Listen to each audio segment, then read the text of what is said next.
Ya, pemirsa, Dana Moneter Internasional atau IMF memperkirakan perekonomian global akan mengalami perlambatan di tahun ini.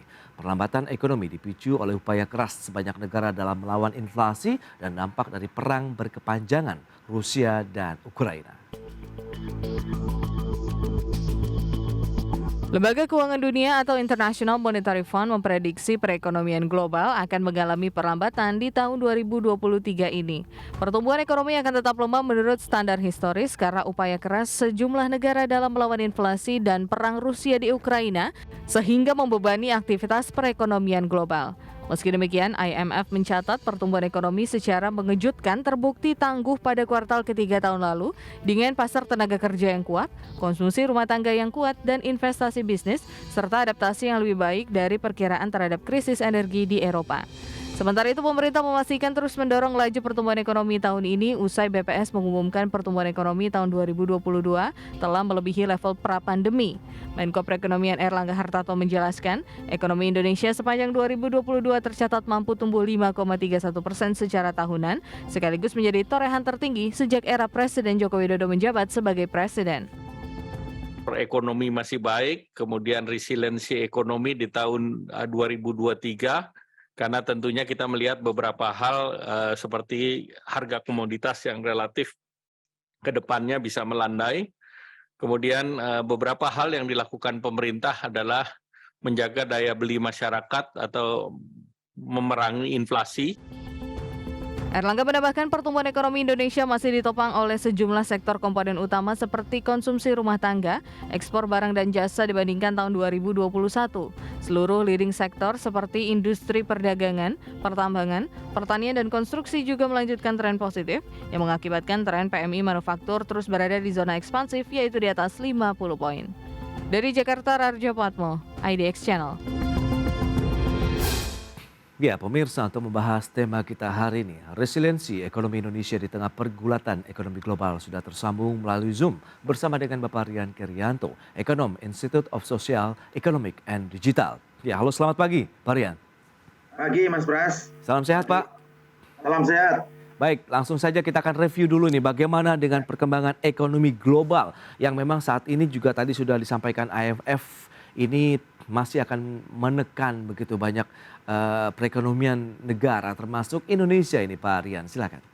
Baik. Betul, pada akhir bulan Januari kemarin IMF merilis outlook ekonomi global 2023 ini yang kebetulan saya join langsung waktu press conference di Singapura. Jadi tone-nya sesungguhnya tidak sesuram yang kita bayangkan sebelumnya. Karena di rilis yang terakhir itu IMF mengatakan bahwa outlook ekonomi dunia itu justru membaik 0,2% dari perkiraan sebelumnya di bulan Oktober. Ya. Jadi mungkin IMF melihat bahwa laju inflasi di tahun 2022 lalu itu sudah mencapai puncaknya. Sehingga tahun ini mungkin akan terjadi sedikit pelandaian, tapi tetap dalam level yang tinggi. Yang kedua juga mungkin ada semacam estimasi cepat atau lambat eskalasi geopolitik di Eropa khususnya terkait dengan perang Rusia dan Ukraina going forward mungkin juga akan selesai. Cuman kita nggak tahu kapannya. Nah, yang kedua yang ingin saya sampaikan, sebetulnya outlook daripada IMF yang terbaru ini jauh berbeda dengan outlook yang dirilis oleh World Bank atau Bank Dunia pada 1 bulan sebelumnya. Pada sekitar bulan Desember awal itu World Bank merilis publikasi yang menyatakan outlook ekonomi dunia tahun ini itu hanya 1,7%. 1,7%. Sementara IMF luar biasa di-upgrade dari 2,7% menjadi 2,9%. Nah, saya kira ini view yang sangat ekstrim perbedaannya. Dugaan saya mungkin data yang dipakai oleh World Bank waktu itu data yang quote-unquote relatif too late dibanding data yang dikolek oleh IMF sehingga rilis daripada IMF itu relatif current gitu, relatif current. Betul. Itu aja komen saya. Itu dia ya, berarti tidak sesuram dibandingkan dengan prediksi sebelumnya baik dari IMF sendiri maupun tadi yang ada sandingan dengan World Bank begitu. Tapi kalau kita lihat dari perlambatan ini juga IMF menitik beratkan kepada upaya ini perang terhadap bagaimana melawan laju inflasi, kemudian juga dampak dari perang berkepanjangan juga ini Rusia Ukraina. Analisis Anda bagaimana, Pak Rian? Suka nggak suka, memang perang ini nanti akan selesai. Cuman when-nya atau kapannya kita nggak tahu. Ya. Apakah memang nanti ada intervensi dari let's say misalnya dari UN misalnya, atau mungkin dari perikatan-perikatan antar negara misalnya. Itu mudah-mudahan bisa memberikan pressure ya kepada kedua kepala negara ini sehingga bersepakat untuk oke lah kita mencapai yang namanya resolusi damai dan betul-betul gencatan senjata dilakukan. Nah, ini akan memberikan semacam sinyal yang baik bagi kelanjutan momentum pertumbuhan ekonomi dunia tahun ini. Tapi overall sesungguhnya penataan ekonomi dunia, belajar dari pandemi 2-3 tahun terakhir, saya lihat memang ada semacam perbaikan ya. Tahun ini mungkin tidak seburuk yang kita bayangkan sebelumnya. Kemudian kita akan mengalami take off atau jump up itu ke atas itu di 2024. Nah, ini seiring juga Mas Pras dengan saya lihat tendensi makin banyak bank-bank sentral di dunia itu satu menahan kenaikan suku bunga ya. Bahkan beberapa negara saya lihat justru menurunkan suku bunga acuan. Karena apa? Di negara-negara yang inflasinya sudah bisa terkendali, itu dorongan untuk menurunkan suku bunga kebijakan itu lebih kuat.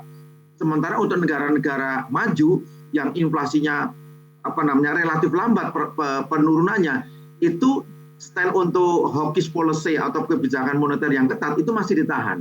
Contohnya mana? Ya kita lihat Amerika lah ya.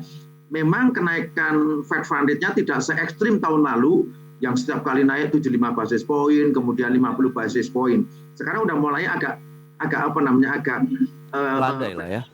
25%, 25 basis point. Dan tone yang disampaikan oleh Ketua The Fed yaitu Jerome Powell, beliau katakan bahwa sepanjang inflasinya menurut kami masih jauh dari target yang 2%, maka kenaikan suku bunga The Fed itu masih akan berlangsung, cuman dengan besaran percentage point yang lebih kecil. Itu. Baik, nah lantas kalau kita lihat kondisi yang ada begitu, inflasi, apakah ini memang masih menjadi suatu momok juga ini akhirnya bagi banyak negara dan tentunya Indonesia, karena juga meskipun kita tahu Bank Indonesia sudah tidak agresif seperti sebelumnya untuk menaikkan suku bunga acuan, tapi toh kita trennya masih mengalami kenaikan begitu Pak Rian. Overall ya globally memang inflasi masih menjadi ancaman, harus kita akui. Makanya judul tema-tema besar di diskusi ruang publik di skala internasional itu nomor satunya kita bicara mengenai krisis biaya hidup. Apa itu krisis biaya hidup? Yaitu ketika orang per orang, rumah tangga merasa hidupnya itu menjadi lebih susah secara ekonomi karena digencet oleh inflasi yang tinggi di negara masing-masing. Ya kan? Nah, itu yang membuat mereka ada sedikit fear ya atau ketakutan kapan ini inflasi akan terus melandai. Nah, oleh karena itu intervensi kebijakan moneter dari setiap bank sentral itu tetap akan condong menahan suku bunga tinggi atau ya justru sebaliknya menaikkan suku bunga berkelanjutan untuk tadi menahan inflasinya. Nah, ketika inflasi sudah bisa direm kemudian turun, kemudian sedikit ada semacam stabilisasi, ditahan pada level tertentu, baru mungkin di semester kedua tahun ini atau selambat-lambatnya awal tahun 2024 yang akan datang, inflasi policy rate atau suku bunga referensi itu akan mulai diturunkan. Itu pattern-nya seperti itu, Mas Pras. Jadi kembali ke pertanyaan Anda, inflasi memang masih menjadi momok terutama di negara-negara maju. Apakah itu Jerman, Inggris, Perancis, Spain, termasuk US saya kira, ya termasuk US. Bahkan kalau di US kita lihat sendiri kondisi ekonomi Amerika yang tidak sekuat sebelumnya itu secara politis itu tidak menguntungkan posisi pemerintah di Amerika. Kita bisa lihat polling politik di sana justru sekarang partai oposisi yaitu Partai Republik bisa menguasai parlemen karena apa? Karena mengkomoditisasi kinerja ekonomi pemerintahan Joe Biden yang menurut mereka kurang bagus. Nah ini situasi seperti itu Mas Pras. Nah lantas dengan beragam upaya tadi, bagaimana kita mengatasi inflasi, akhirnya bagaimana juga dengan pertumbuhan ekonomi juga yang mereka mencoba tumbuhkan begitu Pak Rian? Nah, Pertama, bagi negara-negara maju, mereka hanya punya satu choice, naikkan suku bunga acuan. Oke. Titik. Dan itu terjadi, kita lihat. Apakah itu mau di Jerman, di Inggris, dan sebagainya. Di Jerman, inflasi hampir mendekati 10%. Di Amerika, Juni tahun lalu 9,1%. Kemudian di mana itu di Uni Eropa, rata-rata inflasinya 27 negara itu kurang lebih 7-8%. Di Inggris, inflasi 10,5%. Nah, maka solusi tunggal yang dilakukan adalah naikkan suku bunga se-ekstrim apapun. Dan kenaikan suku bunga acuan di negara-negara maju itu memang disadari membawa konsekuensi, yaitu ekonomi menjadi melambat. Memang itu tujuannya. Ekonominya melambat, otomatis orang tidak beraktivitas ekonomi, lalu apa? Konsumsinya juga turun, sehingga inflasinya bisa dikontrol lebih rendah, mengarah kepada target setiap negara itu yang kurang lebih 2%. Nah, itu yang pilihan di negara maju. Di Indonesia, nah ini menariknya, kita punya, maka namanya keren, policy mix atau bauran kebijakan. Baik. Di satu sisi, BI sebagai bank sentral memainkan policy yang sifatnya pro stability melalui jalur suku bunga, yaitu BI 7 days reverse repo rate. Kemudian di sisi makro prudensial policy-nya, BI masih memberikan stimulus untuk mendorong growth atau pertumbuhan. Jadi satu sisi pro stability, yaitu mengendalikan inflasi sekaligus menjaga nilai tukar tidak terdepresiasi terlalu tajam. Oke. Di sisi kanan ada makro prudential policy untuk tetap mendorong momentum pertumbuhan.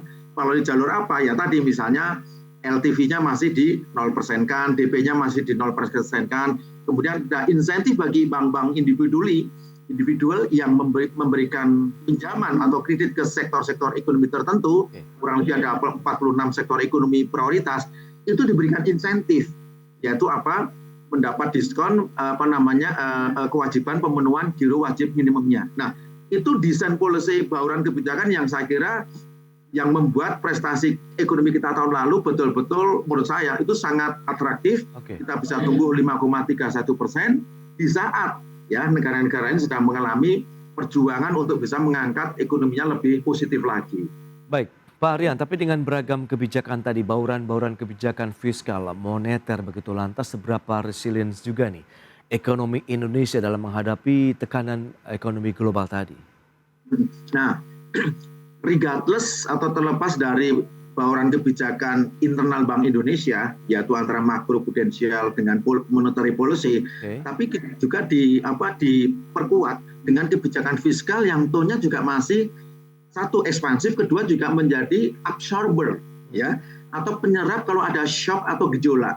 Dan kombinasi antara monetary policy dengan fiscal policy yang sangat inline ini yang memberikan confidence di pasar kita, Pelaku ekonomi tetap melakukan kegiatan ekonomi, investasi tetap berjalan dengan baik, bahkan salah satu kontribusi daripada PDB kita yang tumbuh 5,31% kemarin, itu sekarang justru porsi konsumsi rumah tangga yang biasanya itu kurang lebih pertumbuhannya itu di atas 5%, kemarin berkurang menjadi 4,93% kalau nggak salah. Karena apa? Karena rupanya sebagian porsi kontribusi itu digeser oleh yang namanya pembentukan modal tetap bruto atau investasi langsung. Makanya kita lihat catatan BKPM, saya lihat target investasi langsung PMA dan PMDN sebesar 1.200 triliun untuk tahun lalu itu terlampaui atau tercapai kurang lebih 1.207 triliun. Artinya melampaui dari target. Dan tahun ini ditargetkan kurang lebih 1.400 triliun. Nah, inilah yang membuat outlook ekonomi kita betul-betul tahun lalu sangat-sangat atraktif. Oke, Pak Rian, lantas bagaimana strategi-strategi apa saja yang sudah ditetapkan paling tidak dengan memanfaatkan modal yang kuat begitu di tahun lalu itu untuk bisa menggapai target-target di tahun 2023? Tahan dulu jawabannya, kita akan jeda sebentar. Baik pemirsa, kami masih akan segera kembali sesaat lagi. Ya, terima kasih Anda masih bergabung bersama kami dalam Market Review. Berikut ini kami sampaikan infografik terkait dengan pertumbuhan ekonomi global. Kita lihat proyeksinya sampai tahun 2024 seperti apa. Ini data dari IMF. Kita lihat perkembangan di tahun 2021, ekonomi global itu tumbuh sekitar 6,2%. Kemudian di tahun 2022 ada penurunan begitu menjadi 3,4%. Di tahun 2023 proyeksinya juga sedikit menurun begitu 2,9%, tapi di tahun 2024 naik lagi menjadi 3,1%. Dan selanjutnya kita lihat pergerakan inflasi global. Tahun 2021 sampai dengan 2024 kita lihat trennya cenderung turun. Dari tahun 2022 sempat 8,8%, kemudian tahun 2023 ini proyeksinya 6,6%, kemudian di tahun 2024 mendatang menjadi 4,3%. Dan bagaimana dengan pertumbuhan ekonomi serta laju inflasi di sejumlah negara-negara maju seperti Amerika Serikat seperti yang bisa Anda saksikan. Tahun 2019 untuk pertumbuhan ekonominya tercatat sekitar 2,3%, kemudian di tahun 2021 naik menjadi 5,9%, 2022 turun lagi menjadi 2,1%. Tapi laju inflasi kita lihat sudah cenderung ada sedikit penurunan, sempat tinggi di 7% tahun 2021, tahun 2022 lalu menjadi 6,5%. Kemudian beralih ke benua Eropa, pertumbuhan ekonominya 1,8%, naik lagi di tahun 2021 5,3%, kemudian 2022 ada sedikit perlambatan menjadi 3,6%. Tapi inflasinya kita lihat masih cukup melambung gitu, dari 1,6% tahun 2019, 2021 5,3%, kemudian 2022 menjadi 10,4% di benua Eropa. Dan lanjut kita cermati untuk China sendiri seperti apa. Pertumbuhan ekonominya 6,0% maksud kami, 8,1% di tahun 2021, kemudian 2022 ada sedikit perlambatan menjadi 3%, namun kita lihat laju inflasinya cenderung melandai ya, sempat tertinggi 4,5%, turun jadi 1,5% dan 2022 1,8%. Baik, kita akan lanjutkan kembali perbincangan bersama dengan Bapak Rian Krianto, ekonom Institute of Social Economic and Digital atau ISED. Ya Pak Rian, kalau kita lihat dengan beberapa data tadi yang sudah disampaikan perekonomian ekonomi global, kalau Anda sampaikan di awal memang prediksi dari IMF tidak sesuram sebelumnya. Nah, kalau dilihat untuk Indonesia sendiri seperti apa? Kalau kita lihat kan tadi Amerika, Uni Eropa, China juga masih berjibaku dalam mempertahankan pertumbuhan ekonomi mereka. Bauran-bauran kebijakan ini juga apakah bisa menjadi tadi Anda katakan buffer lah begitu untuk ekonomi kita, Pak? Silakan. Pertama, bahwa bauran kebijakan yang kredibel, yang precise, itu akan meningkatkan level kepercayaan masyarakat, terutama pelaku ekonomi. Ini saya baru saja dapat data, hampir semua indeks kepercayaan konsumen, indeks kepercayaan pelaku usaha itu melejit. Ya, rata-rata mendekati angka 130-an. Apa artinya? Artinya begitu hari Senin yang lalu BPS merilis outlook PDB kita tahun lalu yang 5,31% dan tahun ini mungkin kurang lebih batas bawah 4,8, batas atas 5,4%. Itu mendorong keyakinan bahwa pattern atau pola pertumbuhan ekonomi Indonesia setidaknya setelah 2 tahun terakhir itu betul-betul udah on the track. Kita bisa lihat Mas Pras, pada tahun 2020 yang lalu kita mengalami betul-betul kontraksi ekonomi. Kita tumbuh minus 2,07. Kemudian pada tahun 2021 dengan kita sudah mulai berperilaku sesuai dengan protokol kesehatan, ke tempat kerja kita menggunakan masker dan seterusnya, ekonomi kita mulai menggeliat. Tahun 2021 kita tumbuh 3,7%. Artinya ada loncatan dari minus 2 menjadi positif 3,7%. Di 2022 kita lebih yakin lagi, vaksinasinya sukses, angka pandeminya mungkin sudah berkurang, kita tumbuh 5,31. Jadi kalau kita lihat pattern ini, kita betul-betul sudah pada track yang benar. Ya. Lalu orang mengatakan, apakah ini kita sudah kembali ke masa sebelum pandemi? Saya tidak berani mengatakan kita sudah kembali back to normal. Karena memang kalau kita lihat sebelum masa pandemi, yaitu 2019 ke belakang, rata-rata ekonomi kita tumbuh 5,03 sampai 5,17. Artinya apa? Kalau kemarin kita tumbuh 5,31, boleh jadi itu karena ada yang namanya low base effect. Ya, karena pertumbuhan sebelumnya rendah. Nah, oleh karena itu kita nggak boleh jumawa dengan 5,31% ini karena challenge kita tahun ini, terutama dari sisi eksternalnya itu nggak gampang. Ya, nah oleh karena itu polisi yang ditempuh oleh fiskal atau Kementerian Keuangan dan Bank Indonesia itu betul-betul saya lihat sudah saling komplementari, saling menguatkan. Fiskalnya tetap menjadi stimulus sekaligus menjadi absorber. Dengan volume APBN kita kalau nggak salah angkanya 3.006 triliun untuk tahun ini. Kemudian policy dari BI clear bahwa stand kebijakan yang semi hawkish atau semi dovish masih akan terus didorong paling tidak sampai dengan akhir semester 1. Untuk selanjutnya di semester kedua mungkin akan ditahan ya suku bunga kebijakan kita, atau bahkan mungkin sekiranya inflasinya sudah bisa dikontrol lebih baik, mungkin ada potensi suku bunga acuan BI rate tahun semester 2 ini bisa mungkin diturunkan. Nah, semua itu karena apa? Indikator-indikator ekonomi utama yang menyertainya itu bergerak membaik. Ini contohnya Mas Pras. Pada posisi Desember kemarin, inflasi kita itu masih 5,51%. Yes. Ya. Pada Januari kemarin sudah mulai melandai menjadi 5,28%. Itu sesuatu, ya. Baru dalam 1 bulan aja kita udah bisa mengarahkan arah inflasi itu sudah ke bawah. Nah, mudah-mudahan ini bisa berlanjut sehingga inflasi yang target 3% plus minus 1 itu mudah-mudahan bisa dicapai. Tidak harus menunggu sampai akhir tahun seperti disampaikan Bapak Gubernur Bank Indonesia, tapi mudah-mudahan sampai dengan semester 1 arah inflasi sudah betul-betul mendekati jangkar yang kita inginkan. Baik. Itu highlight daripada policy ekonomi dan fiskal kita, Mas. Iya, Pak Rian. Tapi tadi Pak Erlangga Hartarto sudah memastikan akan meningkatkan lagi dari sisi konsumsi, kemudian juga investasi sebagai bagian dari upaya meningkatkan lagi nih laju perekonomian nasional. Nah, lantas bagaimana? Apakah ini juga bisa disinkronkan dengan kondisi masyarakat, daya beli masyarakat juga yang kita tahu juga masih tertekan dengan kenaikan-kenaikan harga yang terjadi belakangan ini, apalagi menjelang momentum nanti ada bulan Ramadan dan juga Idul Fitri. Disinilah titik kritisnya, Mas Pras. Jadi di tengah tekanan ekonomi dunia yang suka nggak suka akan merembet ke Indonesia, baik tahun lalu maupun tahun ini, maka yang namanya bantalan sosial atau social safety net itu tetap dialokasikan budgetnya. Kita lihat angka perlindungan sosial cukup besar loh, di atas 300 triliun seingat saya. Ya, artinya apa? Negara atau pemerintah masih melihat bahwa ada sekelompok masyarakat yang tetap membutuhkan kehadiran negara.